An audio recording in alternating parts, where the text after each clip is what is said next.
Okay, everyone can see my screen, right? Yes, sir, we can see your screen. Yes, we can.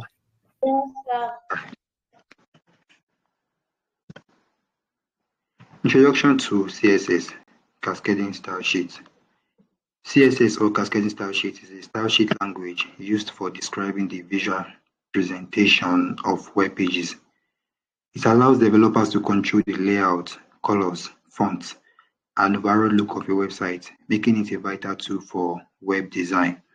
And we have key features in the CSS. First, separation of content and style. So CSS enables the separation of content, that is your HTML, from design, allowing for cleaner code and easier maintenance. And then another feature is responsive design. So it helps create web pages that adapt seamlessly to different screen sizes and devices. All right. And then also styling flexibility. So CSS provides various styling options from simple text color changes to complex animations and layouts. And then of course we have browser compatibility. It ensures consistency across different web browsers. Now there is a way we write CSS whenever we want to use it in our HTML document, which is the syntax. So CSS syntax consists of rules that define how HTML elements should be styled. Now, each rule includes a selector and a declaration block, which contains properties and values. So the selector targets the HTML elements you want to style, e.g. h1, class name, or an ID. So if you want to style any element in your HTML, maybe a paragraph or a list item, you have to select that element in your HTML first, right? So it tells the browser which elements the styles should be applied to.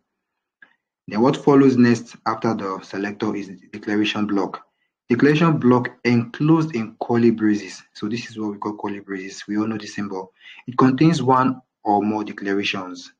Now, each declaration includes a property and a value. That is a CSS property. For example, color or background color. Maybe you want to change the font style or the font size of that element. So font size, font style, color, background color, all these are properties of CSS. Now, for each of these properties, you can assign a value. So for color, we have color like green, yellow, purple, right? And then for font style, we have normal, we have the italic, right? And then for font size, you can increase it by giving it different values. All right, so each declaration includes a property and a value separated by a colon. All right, and then it can specify multiple declarations, right? So if you have multiple declarations, they should be separated by semicolons. So after the first declaration, you have to end it with semicolon. We're going to see that shortly. So property and value. Property, the aspect of the element that you want to style, e.g. color, I have explained this, font size or margin. So we have tons of CSS properties, right? And we're going to look at them one after the other. Now we have the value. Value specifies how you want to style the property, e.g. red for color, 16 pixels for font color. And here is a perfect example. This P here is the selector. Remember, the syntax, you need the selector first, declaration block, and inside the declaration block, which is this curly braces, you have your properties and the value. So here is how we write CSS. The selector, which is this P, and then your declaration block, this curly braces, open curly braces and close curly braces. Now, in between the curly braces, we have two declarations.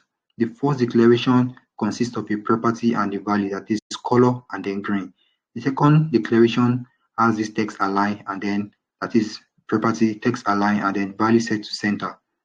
Now you see how we separate the property and the value using this full column, right? And then after the end of the first declaration, we have the semicolon. This is very important.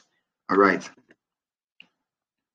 Providing CSS to a web page. CSS stands for Cascading Style Sheet and is used to control the look and feel of HTML elements.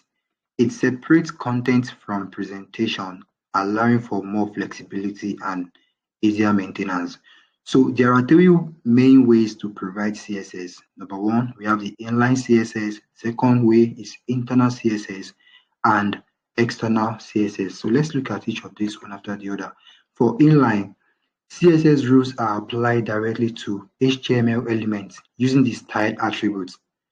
So here is a perfect example. So if you have a paragraph, for instance, in your HTML document, P elements with content of this is red text, right? If you want to apply inline CSS, you have to use the style attribute. So you pass the style attribute directly to the opening tag of the element. In quotes, for the value, you need the property and the value, right? So property here is the color and then the value is red.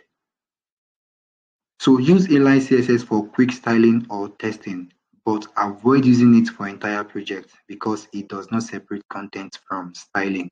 All right. So as much as possible, avoid the use of inline CSS. Only use it for testing or quick styling. And then we have the internal CSS. CSS rules are placed within a style tag inside the head section of an HTML document. So you pass the style tag, okay, in the head section of your HTML document. And here's an example. So in the head section, remember head section contain the meta tags, right? Meta tags and then your page title as well, the title element. So after that, you can specify the style element or the tag. And then in between the tag, you can now have your CSS syntax. Remember, first we have the selector and then your declaration block, which is a set of curly braces. And in between the curly braces, you have your declaration rows, right? Color set to blue. So suitable for single page websites or when you want to style a single HTML file. When you are building a single page or website, right? Maybe a landing page for an online business, you can simply rely on the internal CSS. And then the last one, which is the external CSS. CSS rules are stored in a separate .css file. Note this extension. You know, for every HTML document, we end the file name with .html. So similarly in CSS, we have .css as the file extension. So this way, the browser will understand that this is a style sheet or a CSS file. So CSS rules are stored in a separate .css file and linked to the HTML document using a link tag in the head section. So what this means is that for you to use an external CSS, you need to create a separate .css file, right? And after you have created the CSS file, you need a way to establish a connection or relationship between the HTML document and the newly created CSS file. So that way we use the link tag in the edge section. So this way we have link, and link is a self-closing tag, as you can see, right? And then it has these two attributes. So this really means relationship. So relationship between this style sheet and the HTML document that we are including the style sheet to. So the relationship between them is that this document or this file is a style sheet. All right. And then the href, which implies hypertext reference, is the location where the CSS file lives. So ideal for larger projects where multiple web pages share the same style sheet, as it promotes reusability and cleaner code. So if you are building a robust application, for instance, if you are creating an e-commerce website, right, obviously you're going to have multiple web pages, right, which means you're going to have multiple HTML documents. So in that way, you actually want to rely on external CSS, that is an external style sheet, whereby you can include or link them to all these HTML documents. Right, so let's see how we can do that. Let's get our hands dirty. So I have created a couple of HTML documents, so things that we'll be looking at today. So we have this indexed HTML, we have the inline. This document will help us to talk about how to include CSS using the inline way. Remember, we have three ways of including CSS in an HTML document. First one is the inline, second is the internal, and then third is external. So let's look at this markup together. This markup is built using the HTML5 semantics. So I believe you can see some of them. We have the header. So first, we have the doc type declaration, and then the root element, which is the HTML element. And right in the HTML elements, we have the head, which has the meta tags, and then the title of our document, CSS intro and selectors. And then we have the body. Okay, so here is a comment, right? The header section with nested logo and navigation.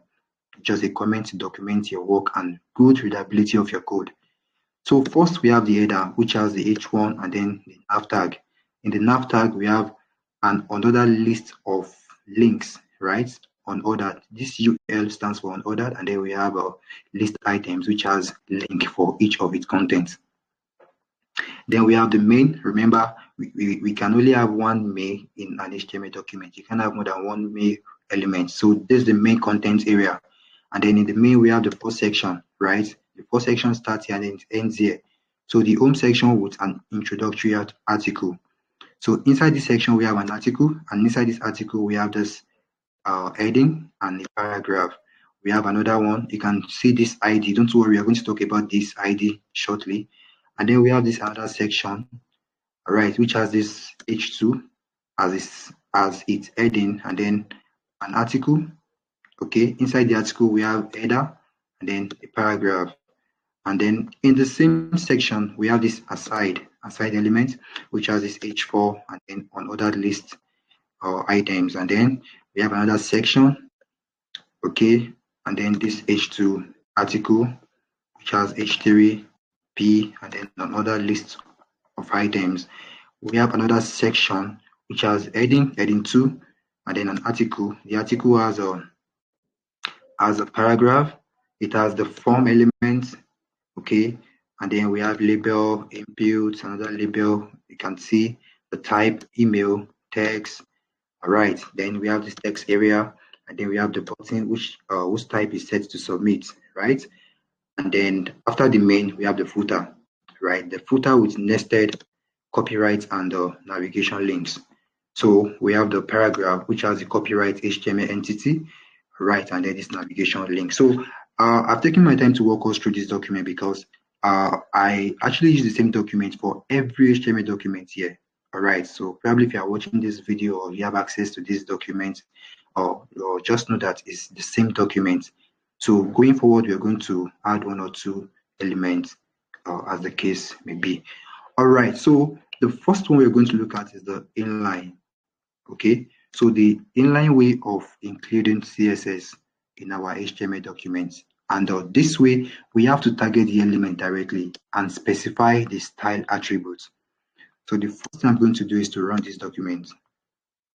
So that's the document 2. So this for index, actually.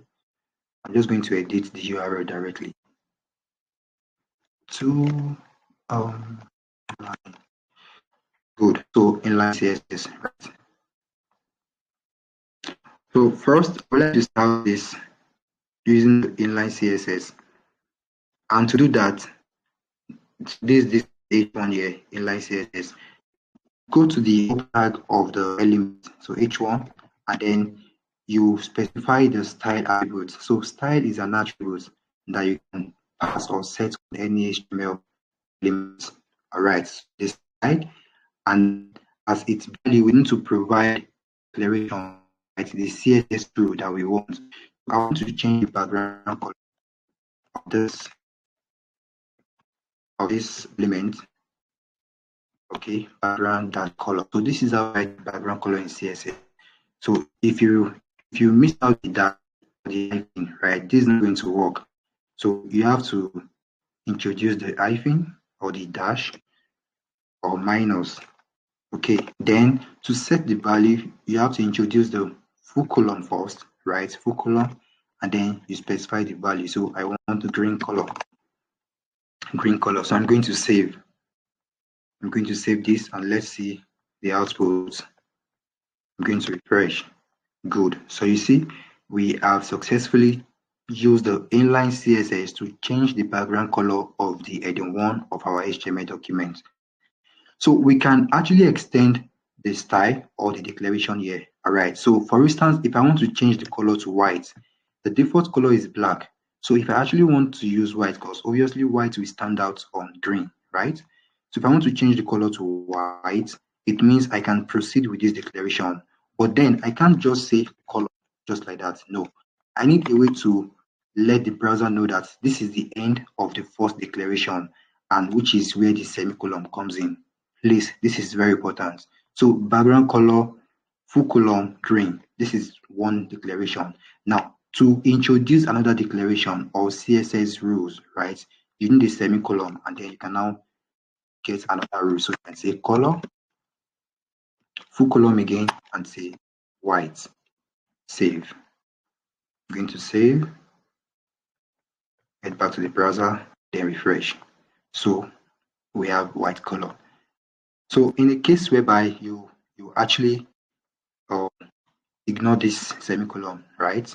In fact, you can see my VS Code is screaming at me already. So if I save this document and see, let's check the output. Refresh. You see, it's not working. So both the background color and the color are gone because of one single semicolon that we miss out.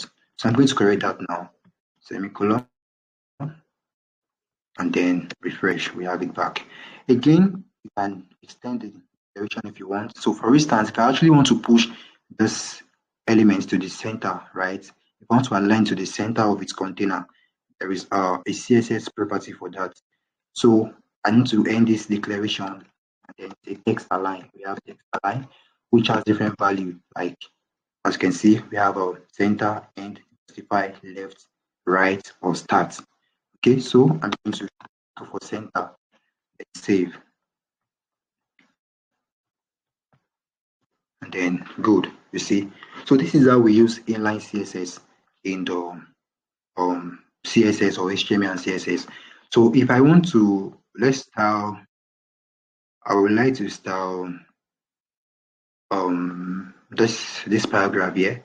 Okay, I would like to give it a black color, black background and white color. So at this point, use of color does not actually matter. All right, we just want to know how to use CSS in our document. When we get to color, we're going to talk more on color, how to use color, primary colors, or secondary color, or color or palette, right? But for now, let's understand how to use CSS. So again, I want to change the background and the color of this paragraph. So welcome to the home page of our site. So let's locate the link. Welcome to the home page of our site, and that should be this paragraph here. Welcome to the home page of our site. We provide various services to help you succeed in your goals. So again, inline, you have to target the opening tag of the element, and then you get the style attributes, and then background color again, background dash color, black, and then color white. Save the browser, refresh, and that's it. So this is how we use inline CSS in the HTML and CSS. So quickly, let's move on to internal. Internal, right? The internal CSS. Internal CSS. So I have switched the document now because we're done with inline. So now on the internal CSS, and I'm going to switch the document as well. Yeah.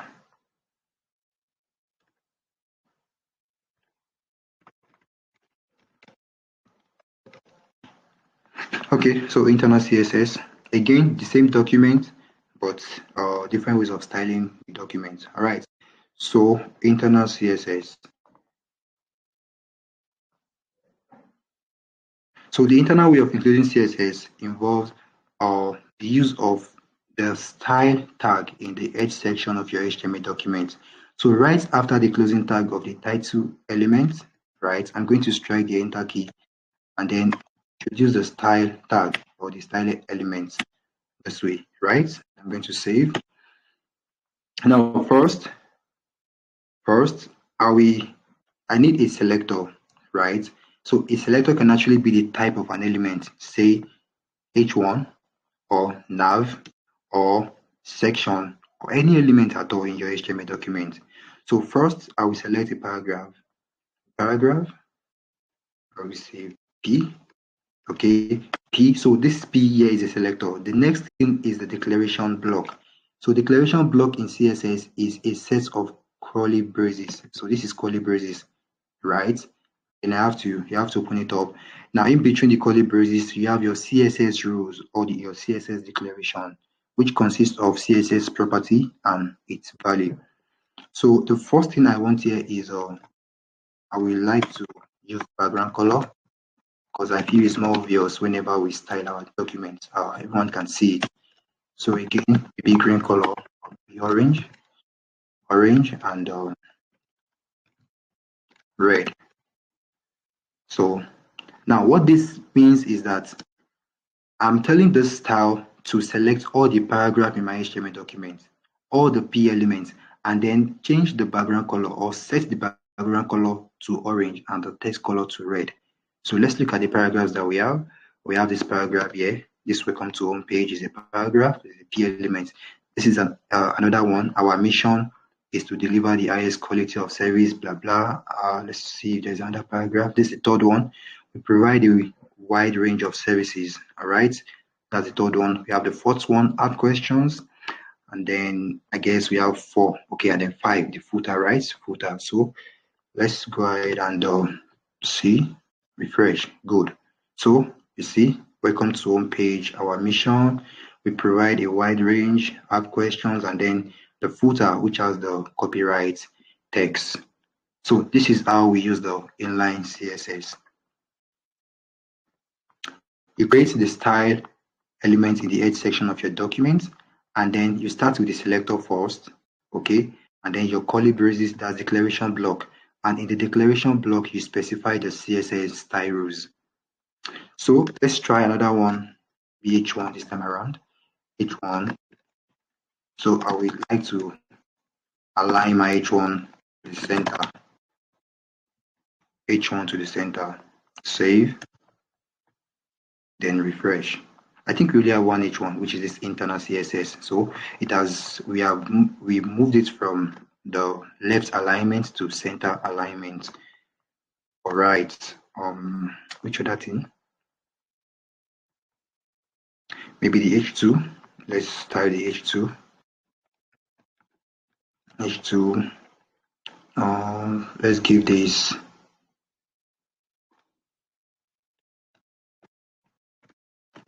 background color, maybe gold, orange red, doesn't matter. And then the white color white. So also note how I ended the first or each declaration with semicolon, please. This is very important. So this is a way of telling the browser that this is the end of the first declaration. So this is the end of the second declaration. This is the end of another declaration, end of another declaration. So I'm going to save this. Then all the H2 in our document now should have orange red background color and white text color.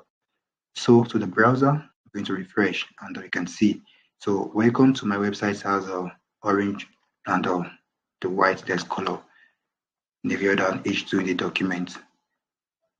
So that's that for internal CSS. Next up is the external CSS.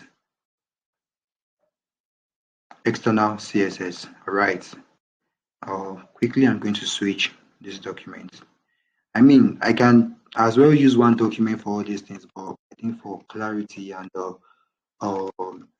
just to be able to explain with ease, I feel it's perfectly okay to distribute these documents, in separate documents or for each of the styles that we have in CSS. All right, so this is the external CSS. So as the name implies, right, we are going to create an external style sheet.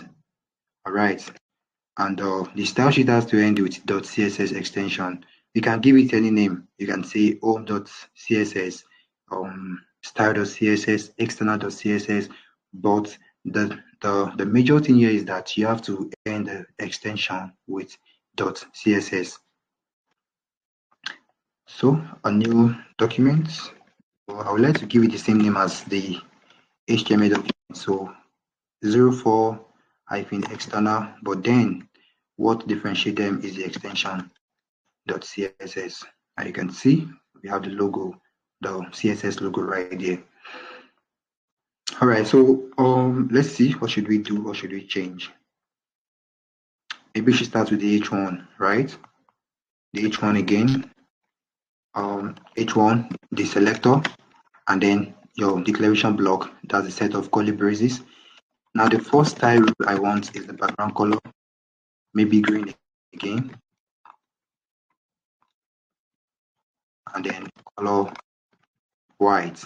save this, back to the browser, refresh. So right now, the background color of the H1 is not changing. Likewise, the color 2 is not changing. And that's because this external.html document does not actually know anything about this external.css, even though they have the same name. So we haven't established any relationship between these two files. So that is where the link tag comes in. So in the HTML document that you actually want to link the external style sheet, you have to go to the edge section and introduce the link tag, which is a self-closing tag, right? And then it has two attributes. The first one is the relationship. So it is short for rel, that's R-E-L. So the relationship is a style sheet, right? And then the second attribute is the reference, the location where the document stays, right? Which is the hypertext reference. So we can use relative or link right here. So since they live in the same document, right, in the same directory, right, I can now say 04-external. Please be careful, ensure you go for the .css and not the .html. So I'm going to go for the .css, save the document, back to the web page, refresh, is loading actually, and boom, we have the style set on the selected element, So right now we only have one H1 in our document, and that is why we have the style on this H1. So let's go for another one. So if you want to style again, you have to head back to the external style sheet and then our paragraphs. Okay, so the selector, the declaration block, then maybe color this time around, I'll change it to green, or the paragraph change to green, and then I will head back to the browser and refresh, and as you can see, it has changed from black to green. So if you want to change the font color, maybe you want to increase the font, or for instance, if the font is too tiny to read, you can change it to, let's say, 22 pixels. Again, we're going to talk about this unit, but for now, just don't worry. We have 22 pixels, which is going to increase the font of the element. Back to the browser, refresh, and as you can see, there is an increment in each of the paragraph, and we can easily read it or see what is going on. All right. We can as well select the, let's see what we can change here, or the A tag. Let's say the A tag, as you can see, we have each of these A tags, they have a blue color by default because it is a link, and then this underline, we can change it. So first, if you don't want this underline, right, I will go back to the external style sheet. Then the selector is going to be the anchor tag, and then our declaration block, that's a set of curly braces. And in between the declaration block, I'm going to say text decoration. So there is a property in CSS called text decoration, right? So we have dashed, dotted, double, line through, none, overline, solid, underline, right? And then we have wavy as well. So I don't want any, right? I don't want the other line, so I will go for none, save it, and then head back to the browser. So again, it's there because I have not refreshed. If I refresh the document, you see, we no longer have the underline for each of the link. Same thing for this footer navigation links, because it is affecting all the A tag in our HTML document. All right. So this type selector, here is a type selector because the type of this element is P. The type of this element is H1. The type of this element is A, right? So it implies every A element in this document where the external style sheet is linked to, right? We have all the declaration rules that we have in between the declaration block, if that makes sense. So text declaration none. You can as well change the color if you want, maybe green. Save to the browser. So it's blue right now, then we say green. So that's that for external style sheets.